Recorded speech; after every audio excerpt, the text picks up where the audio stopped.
બે દિવસ પહેલાં એટલે કે 1/1/2026ના રોજ હળવદ તાલુકાના ટીકર અને ઘાટીલા છે તેની વચ્ચેથી પસાર થતી માળિયા બ્રાન્ચની નર્મદા કેનાલમાં પંચમહાલ જિલ્લાનો 32 વર્ષીય યુવાન પરણિતાના વીરામાં કેનાલમાં જંપલાવી આપઘાત કરી લીધી હોવાની ઘટના સામે આવી હતી। 2 દિવસથી હળવદ ફાયરની ટીમની સાથે ટીકરની તરવૈયાની ટીમ પણ નર્મદા કેનાલમાં શોધખોળ કરી રહી હતી।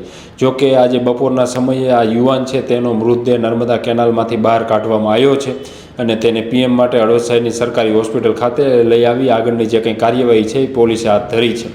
આ બનાવમાં વધુ વાત કરીએ તો મૂળ પંચમહાલ જિલ્લાના કેજરી ગામના સંજય ઉર્ફે શૈલેષ સૌજીભાઈ બારૈયા ઉંમર વર્ષ 32 નામનો યુવાન છે। તેની પત્ની છે ને તેની માતા છે તે હળવદના જૂના ઘાટીલા છે તે બાજુ મજૂરી કામ કરવા માટે આવ્યા હતા અને મજૂરી કામને કરતા હતા પાછલા 5-6 વર્ષથી આ બાજુ।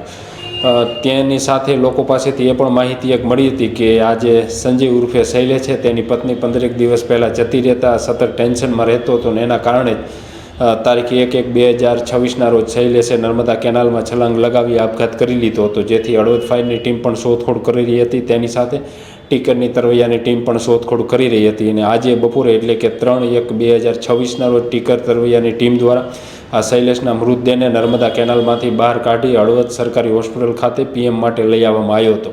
તેની સાથે બનાવના પગલે પોલીસ પણ સરકારી હોસ્પિટલ ખાતે પહોંચી હતી અને આગળની જે કંઈ તપાસ છે તે તપાસ પોલીસે હાથ ધરી છે।